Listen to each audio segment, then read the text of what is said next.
Nagpapaulan pa rin ngayon ang tail end ng cold front sa Mindanao ayon sa Pag-asa.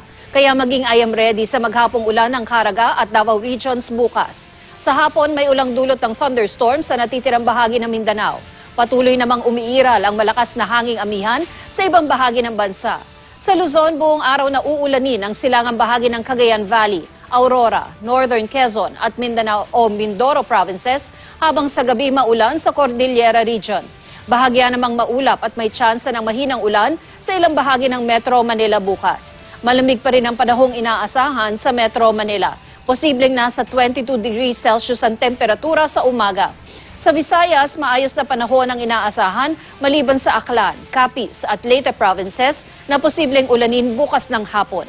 Pinaiiwas munang maglayag ang maliliit na sasakyang pandagat sa mga baybayin ng Eastern Samar, Dinagat Islands, Surigao provinces at Davao Oriental dahil sa mataas na alon.